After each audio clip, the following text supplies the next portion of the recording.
Boom.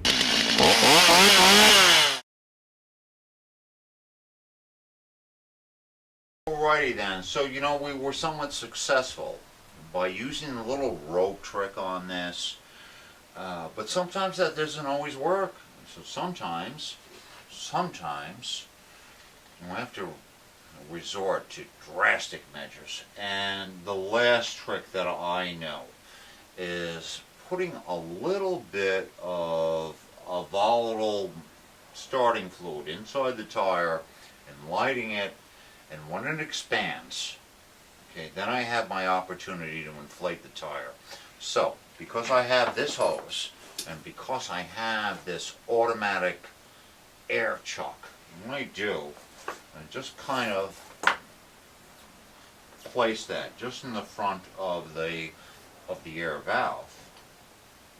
Okay, not that I'm pumping any air in there. I'm not pumping any air in there. But what I'm going to do, throw a little starting fluid in there.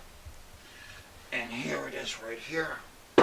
And here is my ignition source, which is propane. Okay, don't do it in reverse. So,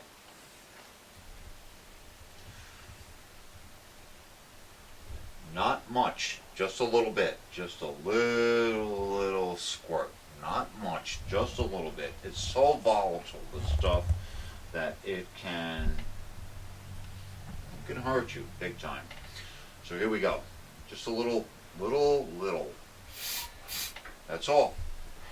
That's all. Okay, now with my air hose standing by, as soon as I light this, theoretically, the lighter fluid expands. It pops the tire back onto the rim, and we hit it with some air. So here we go.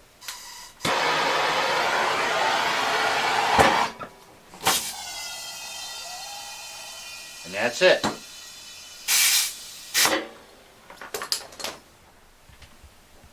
Oh, good hard tire. Good rim. Nice rim on that. Nice hard bead on this tire. And I think we're pretty much done with that. I do. I think we're done with that.